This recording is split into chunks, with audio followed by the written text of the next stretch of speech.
Viemos aqui discutir o balanço apresentado pelo governo do Estado referente ao ano de 2020. Ontem eu fiz algumas reflexões e disse aqui, senhor presidente, coisas que acho que é desnecessário até para não cansar os colegas, né? Trazer a exaustão do tema, por mais importante que seja. Mas eu não tive oportunidade, depois da fala do vice-líder do governo, de rebatê-lo, porque a gente abriu a discussão e não teve uma espécie de tréplica, senhor presidente, é regimental. Mas, ouvindo o vice-líder do governo e analisando aquele parecer ontem e hoje, por mais de uma oportunidade, a gente vê que tudo que eu levantei ontem naquela oportunidade eu estava correto. O orçamento, deputado Lídio, que está sendo analisado, era da ordem de 17 bilhões à época.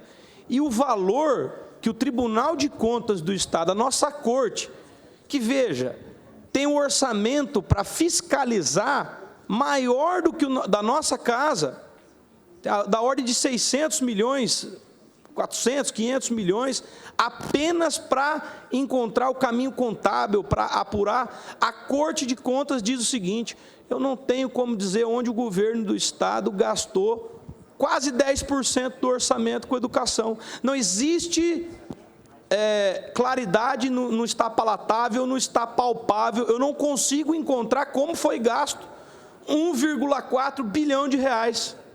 Eu não consigo encontrar, e não foi gasto 0,5% obrigatório em ensino e tecnologia. Eu não consigo encontrar mais do que 8 milhões de reais gastos com habitação, enquanto falta vaga nas escolas, enquanto falta casas populares, que são demandas, deputado Lídio, deputado Rachoca, que a gente recebe. O grande serviço que está para vossas excelências fazerem agora, por mais base que possa existir, 25 parlamentares da base, se tivesse aqui, mas nós somos obrigados a discutir o porquê que não foi implementado esse recurso. Eu volto a dizer, deputado Júnior Mock, nós já tivemos um governo que ficou reconhecido por entregar uma unidade habitacional popular por minuto. E nós temos agora um governo onde o secretário de gestão, que era o governador Eduardo Caravina, então, não era Eduardo Rido, o governador Eduardo Caravina, que era responsável à época por implementar e detalhar esses recursos, disse que não era, em televisão, na mídia nacional, disse que não era inconstitucional, não era mais obrigatório investir. Isso tem a fala aí, não vou colocar a fala para não cansar vossas excelências, mas disse que foi reconhecida a inconstitucionalidade. Então, hoje aqui, nós temos que debater o porquê que 150 milhões de reais todos os anos não estão sendo investidos em unidades habitacionais, porque eu estou recebendo no meu gabinete demandas de pessoas pedindo para eu investigar se tem fraude em fila, porque está demorando para receber uma casa, uma unidade popular, porque ela precisa da casa, porque está vivendo de aluguel, e é o governo do Estado gastando inadequadamente, tanto na educação, tanto no Fundo de Ciência e Tecnologia, no Fundect, ou nas unidades no Fundo da Habitação, que a nossa Constituição, o deputado Márcio Fernandes, estabeleceu nas disposições transitórias a necessidade de pagar esse 1% do nosso orçamento até zerar o déficit. E nós não zeramos. São 80 mil unidades estimadas que precisam ser construídas. Nós estamos falando em aluguel social, em substituição, e as pessoas têm direito de receber 150 milhões por mês, por ano, em unidades habitacionais. Talvez as pessoas venham lotar aqui os nossos gabinetes de pedidos, de reivindicações, e não sabem que não é dever do parlamentar criar uma solução para entregar para ela a vaga na creche, a vaga na escola, melhorar o ensino, melhorar a entrega de casas populares, mas o nosso papel é fazer que cumpra a lei. Se nós votarmos esse balanço como está e aprovar o que o Executivo fez, em 2020, pode ser que agora, em 23, continue fazendo. E, desculpa ser insistente nesse assunto, e um tanto quanto exaustivo, mas a questão é que a simples discussão desse assunto, se trouxer 1% de melhoria para o povo que necessita, já vai me trazer satisfação. O papel dos parlamentares é desgastante, é de fazer entrega. Nós estamos falando aqui, a comemoração aqui, ó, vai ter hoje, amanhã, não sei, a entrega, o pagamento, o anúncio de que não vai ter mais calote e emenda, vão pagar logo de cara o primeiro empenho. São 48 milhões de reais, porque 2 milhões por deputado, mas são 150 milhões por ano que estão deixando de ser empenhados para a construção de unidades habitacionais. Isso em 2020.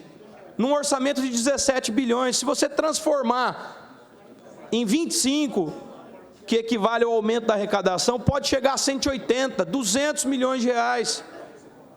Então, se falta hoje qualidade nas escolas, se falta investimento em ciência e tecnologia, se falta hoje investimento em habitação, nós temos um culpado, governador Eduardo Riedel, secretário Eduardo Riedel.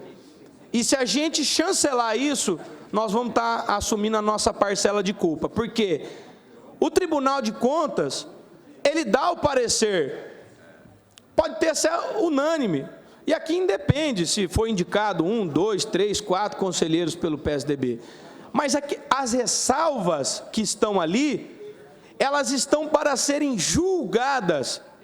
A nossa Constituição Estadual transfere, outorga essa função de juiz das contas ao parlamento. Então, hoje, está sendo julgadas as contas, de certa maneira, porque cabe a nós, ao parlamento, o nosso órgão auxiliar apontou elementos que nós não estamos discutindo. Ou algum parlamentar pode me explicar aqui agora aquilo que o Tribunal de Contas não conseguiu explicar e escreveu. Onde que foi gasto 1,4 bilhão de reais, que está no parecer, a informação de que o Tribunal de Contas não conseguiu dizer onde foi gasto. Se alguém puder me explicar aqui e me mostrar aqui agora onde que foi gasto esse dinheiro, e se foi gasto o mínimo obrigatório em habitação, vai ganhar meu voto sim. Se alguém conseguir me provar e me mostrar que o Tribunal de Contas se equivocou, eu vou julgar e vou reverter o meu juízo de valores. O que eu quero dizer é que não tem comprovação, não tem demonstração de que nós saibamos de que maneira está sendo gasto. E o porquê que não foi investido em educação, em habitação, os percentuais mínimos apontados pelo Tribunal de Contas desse Estado. Não tem a explicação do porquê que há divergência ainda nas verbas de educação de 1,6 bilhão para 1,4. 215 milhões que o tribunal também falou, ó, não sei, aqui me rendo, ressalva, aprovação genérica aqui e isso aí joga a bola para os deputados. A questão é que eu estou fazendo a minha parte de discutir, de mostrar, de levantar e de questionar.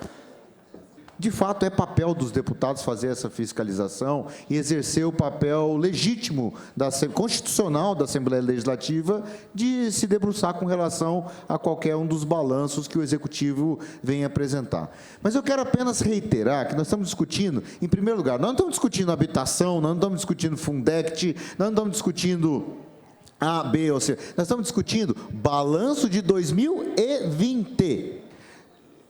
Balanço de 2020, esse que teve parecer do Tribunal de Contas do Estado, que é órgão auxiliar da Assembleia Legislativa, que se posicionou de maneira unânime pela sua aprovação.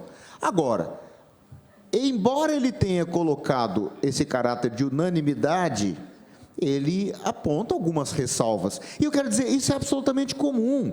E aqueles que já exerceram qualquer papel no executivo, aqueles que foram prefeitos, secretários, que tiveram o papel de ser executivo, sabem o que é isso. O Tribunal de Contas, ele recomenda algumas coisas. Então, ele não necessariamente venha exercer um papel punitivo.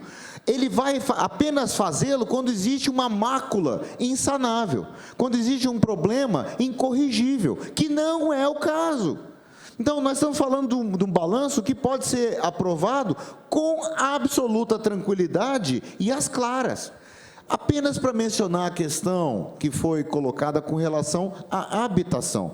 Ora, nós estamos falando do ano de 2020, onde nós tínhamos um problema no Brasil, que o programa Minha Casa, Minha Vida, que foi substituído pelo Casa Verde e Amarela, ele foi totalmente desfigurado e nós não tínhamos subsídio para a chamada faixa 1. Então, todo mundo que conhece habitação de interesse social sabe que no ano de 2020 nós não tínhamos praticamente recursos do governo federal para fazer avançar esses investimentos na habitação de interesse social. A despeito disso, o governo conseguiu avançar. E mais, o governador Eduardo Riedel, acatando essas sugestões que o tribunal já fez no passado, lançou agora o bônus moradia. Veja que inovação que o nosso Estado fez. R$25 mil para cada um dos beneficiários, perfazendo R$45 milhões de contrapartida do nosso Estado e vai destravar mais de R$400 milhões em investimentos em moradia.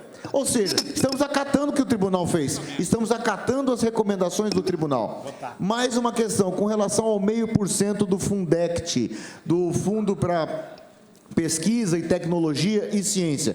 Veja como o papel do tribunal está sendo bem exercido e o governo está acatando. Recentemente, no começo do governo Eduardo Riedel, logo nos primeiros meses, o governador anunciou um plano de aumento das bolsas para mestrado, para doutorado, para pós-doutorado, justamente para ampliar os investimentos em pesquisa e tecnologia do nosso Estado. Então, eu penso o seguinte, eu tenho segurança em pedir e recomendar para os nossos nobres deputados que vão exercer o seu voto com absoluta tranquilidade e independência, de que nós temos um balanço absolutamente confiável, que nós não temos problemas nenhum para aprovar essas contas do ano de 2020, que o Tribunal de Contas, de maneira unânime, recomendou como órgão auxiliar a essa casa que o aprovasse. Muito obrigado, presidente. De não aplicação do recurso, é de aplicação na rubrica tal ou na rubrica tal, é de mudança e de forma de aplicação, não tem a ideia de que sumiu o dinheiro, não pode ficar a dúvida.